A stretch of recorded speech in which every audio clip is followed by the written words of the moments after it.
Hello and welcome to the overview of the mySolarEdge app. We're going to look at the dashboard in this particular video, but there are other videos for the battery, the layout and smart devices. As you can see, I've got a battery here, and what's just happened is I've got a little bit of import from the grid.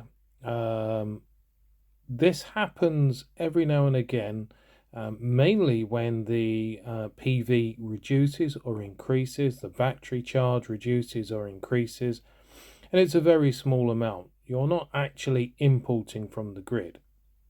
What you're seeing is the reaction. So you're seeing the inverter already reacting to what's going on, but the monitoring is just slightly behind that and then takes a while to catch up. Anyway, you can see on here we've got 2.56 kilowatt hours of what we produce today. Currently I'm producing 1.24 kilowatts. My home is using 140 watts, and my battery is now charging at 1.1 kilowatt. So I've got 69%. If I scroll down, you can see I've got some smart devices here. These are the smart hot water unit, which I'm using for a conservatory heater, and then the smart switches, which I'm using for lamps throughout the house, as you can see on here.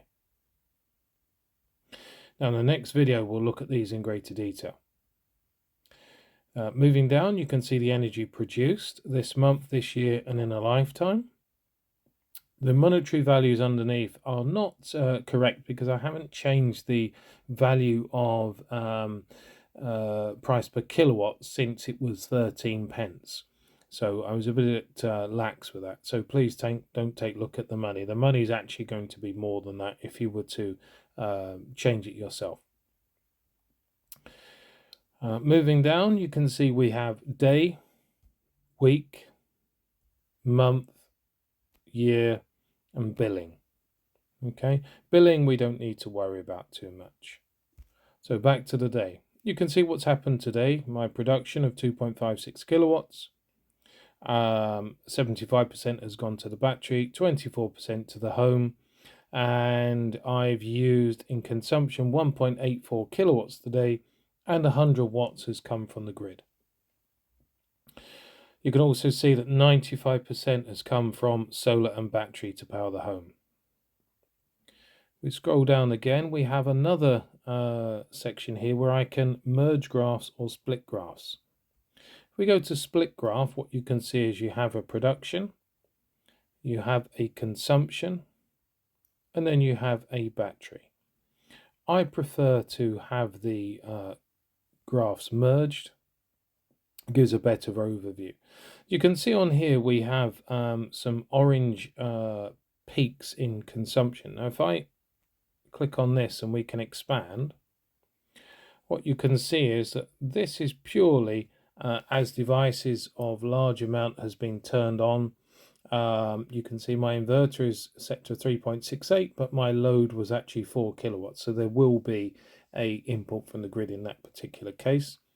The first particular peak was simply devices being turned on rapidly and then turned off again. Right, let's go back. We scroll down to the battery. We can see what the battery is doing. It's now climbing, it's charging. If we go back to yesterday, simply swiping across, we can see how the battery has charged and performed, and so on. We can also do this in the other charts. Let's go back to, where are we now? Thursday and Friday. You can see we had some consumption. You'll see lots of orange on here, and I just want to explain this, okay? The reason this has orange is because I turned my inverter off for a test. So I've completed that test, and now my inverter has turned back on, and this is why I have orange and now I have green, okay? And this is Saturday rather, and then we have on yesterday. So you can see my entire usage is covered by my battery and my PV.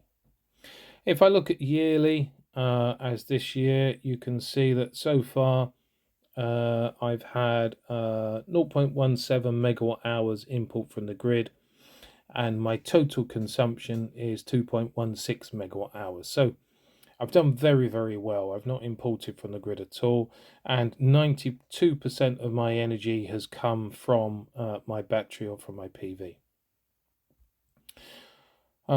That's pretty much all of that there explained. We've got the comparative energy. I'll just open this up again, and you can see on here how some months have done better than others. So we're currently on the green one for 2024. You can see we've tied, if not done better than 2023 in some months. What also is interesting on here is how we started out in 2022 incredibly well. And you would think that the other months for April's dropped down, thinking, oh, we've got a problem. And then we come to